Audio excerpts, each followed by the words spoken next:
Again from Chengalpet, India.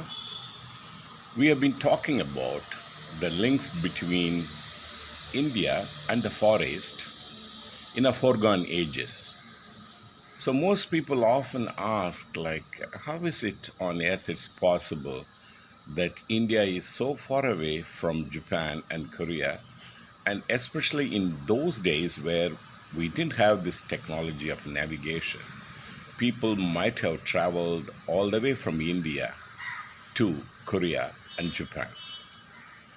In fact, history is much more surprising than one could think of. The recent excavations at Adichanallur, a place in southern India, reveals that it dates back something around 600 BCE.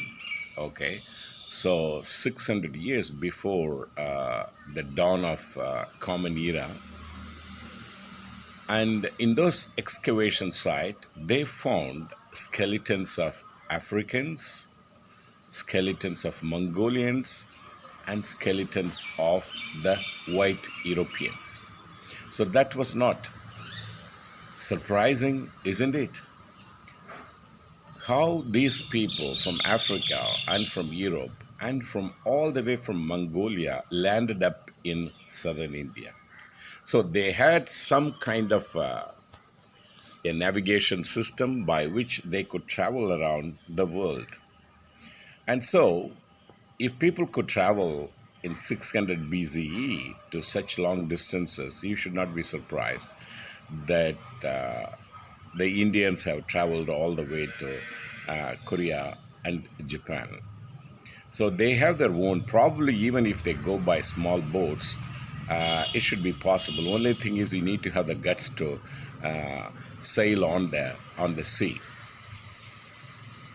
There are lots of other evidences that how people could have migrated. For example, the dolmens.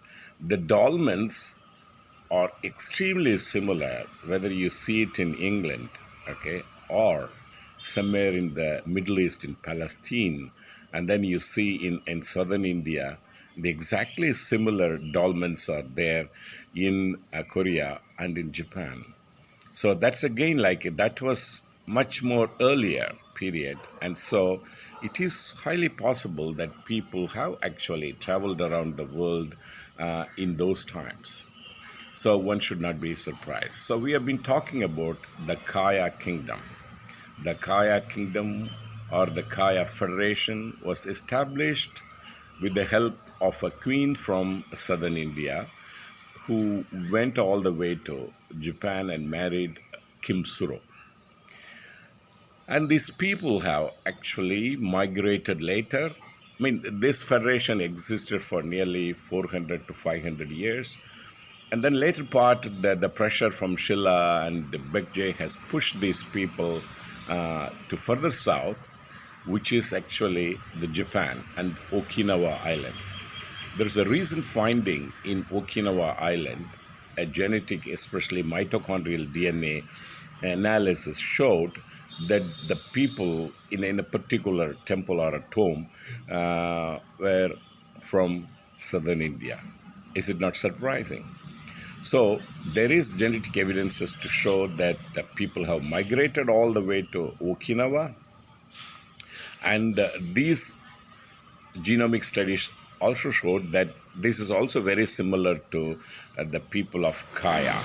Okay, so naturally, as Professor Kambe from the Tokyo University told me once, the ancient Yayoi people of Japan might have been the people of Kaya Federation who actually went all the way from southern India to Korea and then later to Japan. Thank you.